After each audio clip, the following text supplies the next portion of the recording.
37 minutos después de las 10 de la noche, senador Samuel Cabanchik, ¿cómo le va? Bien, muchas gracias por la invitación, Bueno, Charlie. Cabanchik es filósofo, un importante filósofo en la Argentina. Gracias por venir. Gracias, Charlie, por el concepto. Si coincidimos en que la Argentina le va bien, o aparentemente le va bastante bien, ¿por qué a la política le va mal en la Argentina? Sí, la pregunta es buena porque presupone una tesis en la que tenemos que acordar. Hay un cierto divorcio, un distanciamiento entre la percepción de la sociedad, entre la realidad de la sociedad y la dinámica de la política. Como si se hubieran distanciado la representación y los representados. La representación, los representantes y los representados. Entonces, hay dinámicas diversas que de vez en cuando se encuentran. Por ejemplo, creo que un momento muy importante fue el de la 125, en donde evidentemente la sociedad se expresó masivamente en las calles buscando una respuesta de sus representantes. En ese sentido, digo, el hecho del bicentenario y la movilización de la gente tiene que ver con ese concepto que usted dice, ¿o es una cosa diferente? Ahí teníamos una foto a la que yo me refería, y eso cristalizó en 2009, y eso distorsionó mucho la dinámica de la construcción política, porque se habló de la oposición como si fuera una unidad, cuando en realidad siempre fue una fragmentación que a veces se unió parlamentariamente con dificultad, y ahora se nota más porque los tiempos electorales lo exigen, y entonces se va desnudando la realidad que había. El momento del Bicentenario fue un momento de algarabía, de participación social, yo creo que genuina, en donde también hubo un encuentro entre la política y la sociedad. Senador, ¿hoy la política está en crisis en la Argentina? Sí, creo que hoy la construcción política está en crisis. La palabra crisis a veces es un comodín que no siempre entendemos qué significa, pero creo que cabe en este caso porque es muy fragmentada, es muy volátil. Es increíble lo patético que a veces se muestra como radiografía en los medios. Recordaba una página de Clarín hace unos días atrás donde había circulitos que ponían los nombres de las alianzas, ¿no? Y las alianzas, las flechitas, una cosa de locos, para lo cual sí, se necesitaban instructivos para leerlo, pero igualmente cuando uno analizaba lo que estaba diciéndose ahí, era un circo. Hoy tenemos, por ejemplo, en Diario Perfil, un gran esfuerzo de un periodista que intenta decir cuáles son los escenarios nacionales. Tiene que hablar de 6 escenarios nacionales, casi todos incompatibles entre sí, con los mismos actores.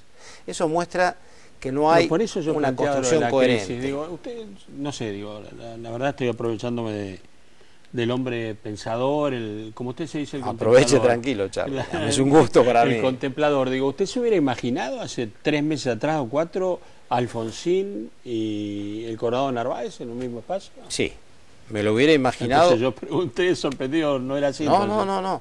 ¿Pero por qué? Porque trato de no guiarme por las fotos, por las instantáneas, que parecen más a una velocidad tal que hacen de dibujos animados. Yo que cuando uno tiene el dibujito y lo va pasando tan rápido, los dibujitos sucesivos, que hacen el efecto de un movimiento. Pero eso es lo que nos está pasando. Yo no me quiero guiar por esas instantáneas que en general son parciales y falsificadoras. Cuando yo me abrí de la coalición cívica, el 8 de julio del 2009, vinieron a decirme, tenés que estar con Cobos.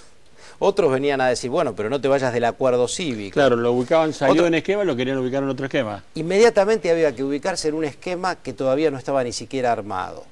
A mí no me interesa formar parte de una política tan superestructural, tan evanescente y frágil, que no pueda sostener la representación de lo que la sociedad necesita.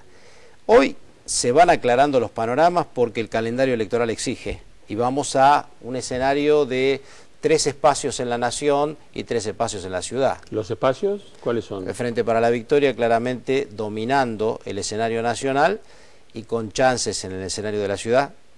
El frente que pueda armarse con columna vertebral con el radicalismo, que puede incluir peronismo federal también, porque, bueno, eso sería tema para un largo charla, que es compatible y que no en ese acercamiento, pero es otro de los tercios. Y finalmente, claro está, un Wiener de Genaro sería una fórmula para un tercer espacio. Naturalmente que es una fórmula. A mí me gusta ver las instantáneas de hoy refiriéndonos a la historia un poquito de la Argentina. Desde el liderazgo de Perón en el 45 se intentaron síntesis superadoras que provenían del radicalismo y querían conservar y superar algo con el peronismo. Frondizi en el 58, pero con un partido militar activo y siempre golpista, imposible. Luego en los 80 tenemos dos alternativas también radicales, la oficial de Alfonsín y otra desprendida del radicalismo en su momento, como fue la de Oscar Allende. Alternativa por la que yo voté en el 83, recuerdo.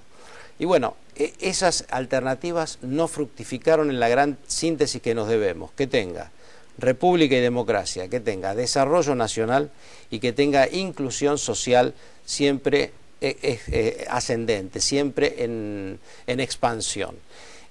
Quien junte, la figura que hoy junte todos esos desafíos, o más o menos integre todos esos elementos, es la que va a tener una auténtica representación. Y en principio, por lo que usted ve, presume, encuestas que lee, ¿es Cristina Fernández de Kirchner hoy claro, la protagónica? Hoy Cristina Fernández de Kirchner encarna ese liderazgo posible para esa síntesis, que tenga, claro que hay que superar varias cosas. Leía un artículo de Frigerio Nieto muy interesante acerca de si es o no desarrollista este modelo gobernante. Bueno, él polemiza con la idea de que sea realmente desarrollismo a la usanza del Frigerio abuelo, digamos. Creo que es un debate abierto e interesante a sostener, ¿no? Pero me parece que esos son los ingredientes que se necesitan y sí, hoy Cristina Fernández encarna eso, pero un espacio como el de Wiener de Genaro se proyectaría hacia un futuro un poco más remoto que la actualidad. Ese espacio sería dañino para el radicalismo. Y el radicalismo tiene que encontrar nuevamente un rumbo y una identificación.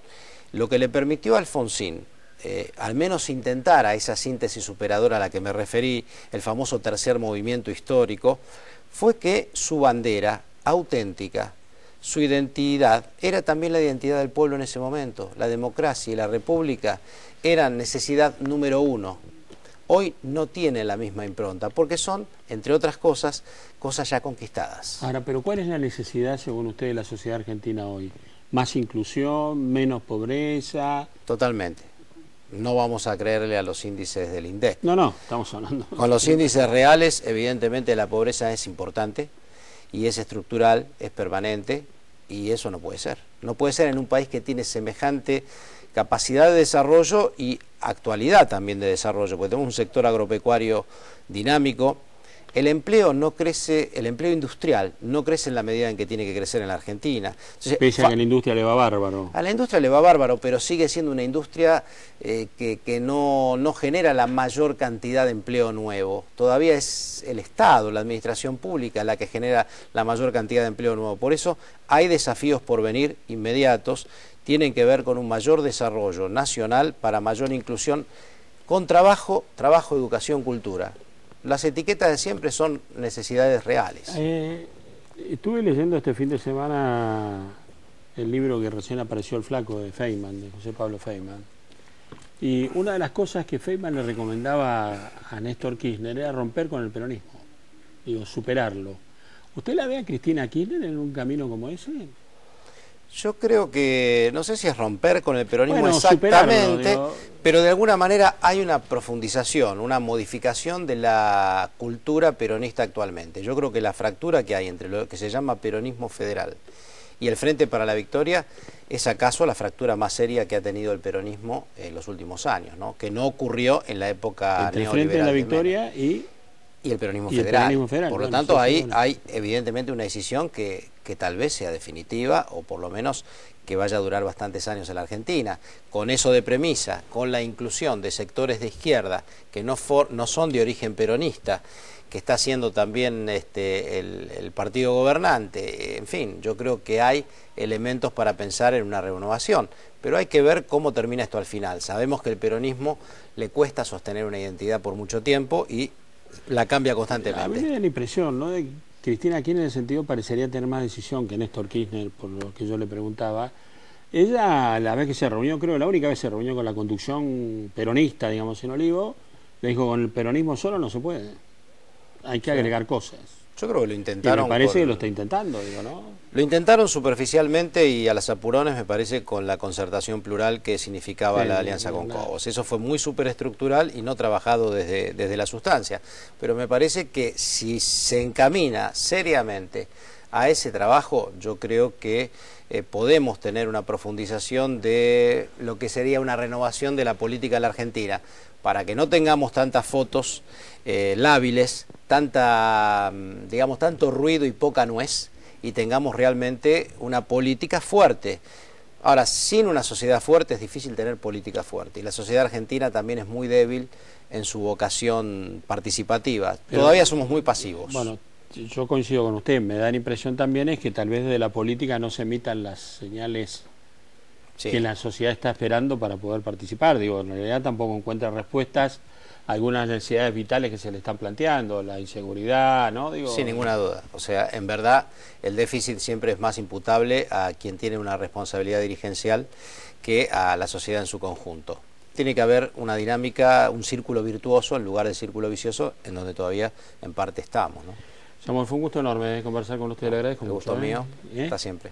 Bueno, en San Juan, ustedes saben, hay una pelea entre dos hermanos por el poder en San Juan, los hermanos Gioja. Hay uno que quiere seguir siendo gobernador y modificar la Constitución, hay otro que dice que eso no es ni política ni éticamente viable. ¿Qué está pasando en San Juan? ¿Cómo lo ve la oposición?